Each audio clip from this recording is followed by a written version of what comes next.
I'm Dr. Sirisha, alumni of Kamini Institute of Medical Sciences 2009 batch. I would like to begin by thanking all of my professors and Skylark Medical India for their support. Today, our topic of discussion is Sjogren's syndrome. Sjogren's syndrome is an autoimmune disorder which may present as itself or in association with other autoimmune disorders. It was first identified by a Swedish physician, Dr. Henrik Sjogren, in 1933. We celebrate July 23rd as World Sjogren's Day on the occasion of Dr. Henrik Sjogren's birth anniversary. Coming to our case, I came across this case in Gandhi Hospital during my internship and felt it interesting as it is a rare case and they presented with typical symptoms and there is no awareness of the syndrome in our country. The case which I studied was a 52-year-old female who presented with tingling, numbness and paresthesias of bilateral lower limb since 2 years. Coming to the history of present illness, patient was apparently asymptomatic 2 years back, then she developed tingling, numbness and paresthesias which gradually increased and associated with joint pains, bilateral swelling of the foot, difficulty in walking, decreased perception of the ground along with burning of the feet especially at night. She also complains of foreign body sensation in the eyes, dryness of mouth and persistent fatigue. This diagram depicts multi-organ involvement in Sjogren's syndrome. There is no history of dry eyes, diplopia and visual disturbance. There is no history of dry nose, dry skin. No history of buckling of knees, no history of vaginal dryness. Coming to the past history, she had underwent total hip replacement in 2009 which was infected in the later years and she was diagnosed as septic arthritis and treated with injection linezolid, injection zoledronic acid once a year along with calcium supplementations. Debridement was done in 2013.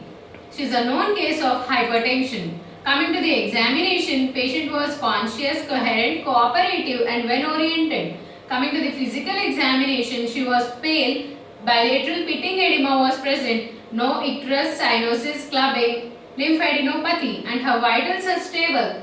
Coming to the systemic examination, CVS and respiratory were normal, per abdomen was soft, non-tender. Coming to the cranial nervous system examination, higher motor functions, cranial nerves were normal. Motor system, bulk and tone are normal in all the 4 limbs. Coming to the power of the muscles, power is adequate in the upper limbs, power is decreased in the knee and ankle.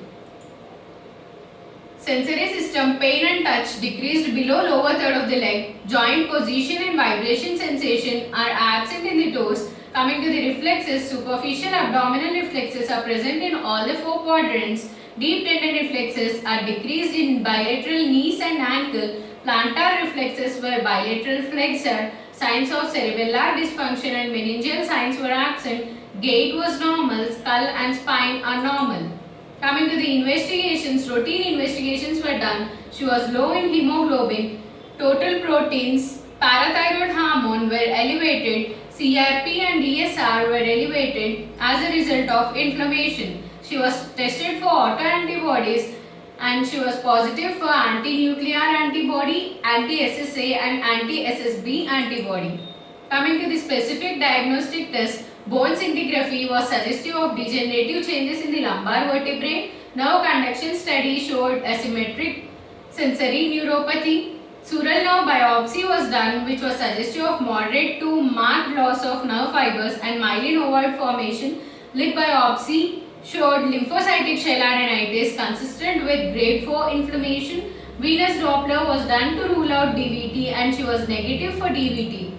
This diagram depicts prognosis of the patients with Sjogren's syndrome. The patients who present with joint pains, 81 of them are asymptomatic, 12% are improving, 7% are still persisting. The patients who present with Zika symptoms, 35% of them are asymptomatic, 47% are improving whereas 18% are still persisting. The patients who present with systemic symptoms, 89% of them are asymptomatic, 3% are worsening whereas 8% are improving. The patients who present with systemic symptoms most of them are asymptomatic. Coming to the summary, a 52-year-old female presented with tingling, numbness and paresthesias associated with difficulty in walking, decreased perception of the ground, dryness of the mouth, persistent fatigue. Based on clinical examination and investigations, patient was provisionally diagnosed as a case of Sjogren's syndrome associated with peripheral neuropathy. Come to the treatment, she was treated with linezolid, pregabalin, glucocorticoids, injection zoledronic acid once a year, along with immunosuppressors, IVIGs, iron calcium supplementations, and other necessary supportive care. In the follow-up after 4 months, patient was improved symptomatically and advised to follow the same treatment along with regular follow-ups. This represents the Sjogren's Syndrome Awareness Ribbon. There is an organization called Sjogren's Syndrome Foundation in Bethesda who helps in educating the patients about the symptoms and creating awareness to the people. They also provide a platform for the physicians to discuss about the Sjogren's syndrome cases and diagnose them earlier so that they can provide utmost care to the patients. The breakthrough goal of Sjogren's Syndrome Foundation is to decrease the period of diagnosis by 50% by 5 years, that is by 2017. I am proud to be a member of Sjogren's Syndrome Foundation, and I would like to create awareness of Sjogren's syndrome in our Telangana state. Thanks to all my professors and Skylark Medical India for their support.